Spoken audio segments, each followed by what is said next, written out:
Hi class, we have the fourth lesson for height and distance. When we talk about height and distance, basically, it's something that has to do with if you want to find the length of a side. Primarily, you want to find the length of a side. When we talk about length of a side, um, it could be like a horizontal line or it could be like a vertical line. So normally we have in basic math what we have what we call height and distance. In height and distance, we have different cases. Yeah, we deal with triangles. We deal with some cases we can also discuss areas. Yeah, then basically, when you want to discuss triangles, yeah, you need the concept of the basic trigonometric ratios. That is sine, cosine, and tangent. Then you also need, but those three trigonometric ratios are primarily for right angle triangles. But what if the triangle is not a right angle triangle? The reason we have what we call the sine and cosine rules. Yeah, you can call it cosine formula, cosine rule, sine formula, sine rule. All right. So many students find it difficult to know the difference between sine rule and cosine rule. Yeah. What I'm trying to say here is when to apply sine rule and when to apply the cosine rule. All right. So to start with, let's try to find out what is common between them. Before we go to the formulas, let's discuss what do I call? Let's discuss what is the requirement. First of all, for sine rule, we need to use four values. I want to just call them values. Let's count 1, 2, 3, 4. And for cosine rule, we need also four values. 1, 2, 3, 4. So now you know that 1, 2, 3, 4, 1, 2, 3, 4. So let's count here again. Theta, BA, BC. This B is already this is already. So you can see it's 4. So when you come to this again, C, A, B, theta. So it's 4. So when you come to the sine rule again, we have A, theta, B, alpha. So 4 values. So for the sine rule, you need 4 values for you to apply the formula. Cosine rule, you need 4 values for you to apply the formula. So that one is so easy because it's something common. 4 values, 4 values. So we can just say the only way you can apply sine rule is what you use 4 formulas. But out of the 4 values, not formula. Out of the 4 values, only one must be missing for the formula to be applicable, whether it is sine rule or cosine rule. Only one value must be missing. Now let us assume that this one is missing. So you expect to be given this, then you can find this. Let us assume that this is given, this is given, this is not given, this is not given. Then you need this one. Then you cannot use sine rule unless one unknown that you are finding and the other three are given. The same thing applies to what the cosine rule. Um, for cosine rule to be applicable, in fact, it applies to both. Only one must be unknown. Let us assume you need the length of this side. Well, you need this angle, you need this angle, you need this angle. If you need this, you are given this, but this is not given, you cannot apply the cosine rule. Whether you are finding an angle or you are finding the length of one side, it will not be applicable. It will not be. So unless you have to find another one in order to get what? Known 3 values added to the one that you are finding, making it 4. So you need to get this one. Now the next thing again, let us go to the positions. I think this one is more paramount, the positions. Sine formula, it works in pairs. I want to say this way, in pairs. The angle and its opposite side. The angle and its opposite side. This angle and its opposite side. This angle and its opposite side. So once you have this appearance, that is sine rule for you. But with this appearance, you need 3 known values and one must be the one you are finding. Let's take a look at this one here. After the explanation, we are going to try this one. Then by the explanation I'm giving now, you should be able to tell which one we are going to use here, whether it is sine rule or cosine rule. So you see, we want to find x. We are given 1, 2, 3. So easy. We want to find x, we are given 1, 2, 3. So when you look at this pattern, it is here. This angle, sorry, not here, it is that one. The angle and its what? Opposite side. The angle and its opposite side. What is next? The two sides that form the angle. I'm not saying that the two sides that form the angle must be given, but this is the appearance of what? A sine rule, sorry, cosine rule. That the angle and its opposite side must present, whether both of them are knowns or only one is known. The two sides that form the angle must present.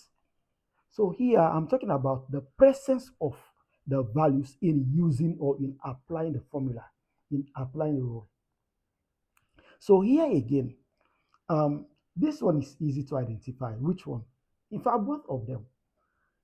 This one for sine rule, they work in pairs. The angle and its opposite side, you see, A and its opposite, A and theta. The only thing is to use sine. That is the only thing. Alpha and its opposite. It's not, you only need to master or memorize the pattern, but the textbooks could use something else. Yeah, textbooks will not give you, most textbook, on let me say 99% of the textbooks will not give you this format. The one they give you is somehow complex for beginners because they write here A, B, C. They write something here, they write something here. They may use the same triangle to explain the two of them. But I believe this one is so simple that this is the format of sine rule, this is the format of cosine rule. So let me go again. When the angle and its opposite side, the angle and its opposite side. I'm not saying forcefully the one on the left must be given. It could be like that. You have here, I can even say beta. Here it could be different, but the most important thing is that the angle and its opposite side. Another angle and its opposite side. This form was present in the formula. This form was present in the formula. Do not think that, well, what I'm explaining now, you always expect alpha, beta, or alpha. No, no, no, no. It could be like maybe the angle here, they will say angle A. They will even write it outside. But what must present in the formula is what I'm explaining now. So here was A, okay. So the angle and its opposite side, the angle and its opposite side must present. But out of these four, only one must be missing, the one you are finding. It could be that this is given, this is given, this is given, and they will say find theta. Or this is given, this is given, this is given, they will say find length of this side. This is given, this is given, this is given, find this one. But this format is all what matters here. So here again for cosine rule, what is the appearance? All the three sides must present, so that one is easy. Then one angle must present for cosine rule to be or to be applicable. For what? Cosine rule. So basically, what we are saying here is, um, in fact, all the sides, I don't need to exclude, all the sides must present. I'm not saying they must be given. The presence here I'm talking about, I'm emphasizing, is different from what must be given. Then one angle must present. So meaning, we can say this is given, this is given, this is given, you find this. This is given, this is given, this is given, you find this. But once you have this appearance, that is what? The cosine formula. Now let me ask you this. Do you think this format is applicable for sine rule? This format is not applicable for sine rule because this angle and its opposite side are present. This side, the angle is not present. But how can we make it applicable? Well, if we think we can find this angle, once we know this angle, it will be applicable for sine rule. Why? Because that in that case, it will be angle and its side, angle and its side. Do you see it now? Do you think the cosine formula is present and is possible here? No. Why? Because one length is not present. But once we know what should be here, it will be the cosine rule will be possible because all the three sides and at least one angle. So this is the explanation for this one. Then what is the formula now? So you start with the side. If you can choose to say, let the length of the sides serve as the numerators, sine of the angle serve as the denominators. Now we say A over sine this equal to B over this sine this.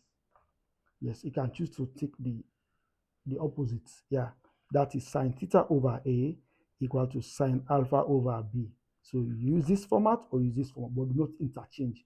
Don't say length of a side over sine of an angle equal to sine of an angle over length of the side. No, it doesn't work that way. So here, I'm only explaining, maybe you'll be smart enough, you don't memorize, you understand it once and for all. So now let's say this is the angle. Yes, with the format I've just explained. This is the angle. Now we can say cos theta is equal to, you start with the two sides that form the angle, a squared plus b squared. Then you always say minus the side that is facing the angle itself. This formula is when you are finding the angle. Okay, now how about if you need the length of the side? If you need the length of the side, well, that side must be the one facing the angle. If this B is what you are finding, you cannot use this formula because its opposite angle does not present. If it's present, no problem. So we say C squared equal to the two sides that form the angle, A squared plus B squared. But mind you, whenever you are adding two numbers, either of the ways is correct, meaning 5 plus 7 is the same as 7 plus 5. So you starting with B squared before A squared is the same as start with A squared before B squared. It doesn't matter.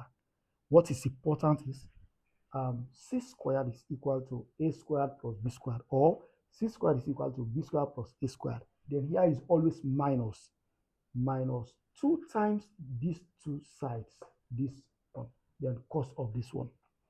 So let's see something here. Now, originally, this was the sine formula, which is what? C squared equal to this and this, A squared plus B squared.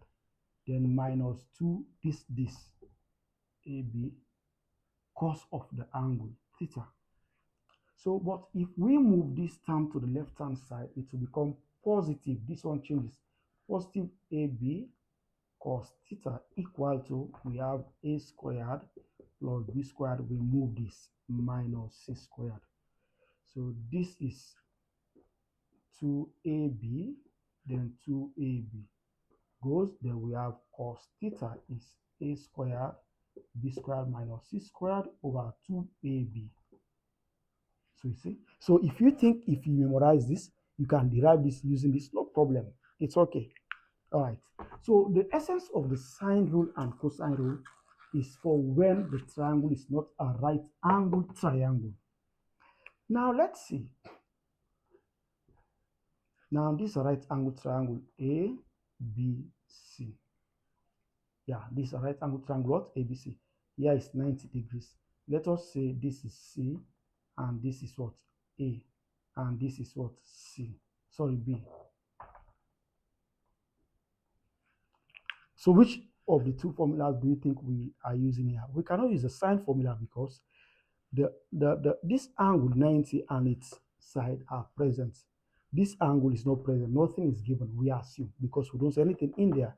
So nothing is given here as well. Okay. But how about the cosine formula? All the three sides are given and one angle is there. No problem. So they use this one to derive the cosine formula for triangles that are not right angle triangles. So this also obeys what? It obeys the Pythagoras theorem. Okay, so um, this is one of the contributors when Pythagoras theorem was approved, when Pythagoras went to the beach and how do I call it, discover, invented, or wrote the theorem for the first time, because he did that in a beach of his usual places. All right, so let's apply the cosine here. Yes, look at the angle and its opposite side. Angle and its opposite side, so c squared. So we say b squared. You see, it's not something you memorize in a fixed way. Now I'm starting with b squared. The side and its opposite angle. That angle ends with cos theta. That side starts with c squared. So we say b squared equal to this and this. So we say a squared plus c squared minus 2ac, then cos of the angle. So b squared equal to a squared plus c squared, then minus 2ac cos 90 is 0. So what cos 90 is 0, this one vanishes, it becomes 0. The whole of this term becomes 0. So b squared equal to a squared plus c squared. So this is the reason why you hardly or you don't usually see your teacher finding the length of one of the sides of a right angle triangle, and the teacher doesn't apply the cosine rule because we already know that this term will vanish. So there is no need to apply the cosine rule. Simply you can just apply what? The derived what? Pythagoras theorem. So I hope this one is clear. So because of I don't want the length of the video to go beyond expectation, I want us to solve this in lesson 5. So we'll stop here. Thank you for watching. Don't forget to follow, like, share, and comment. Search for lesson 5, then you will see the solution to this.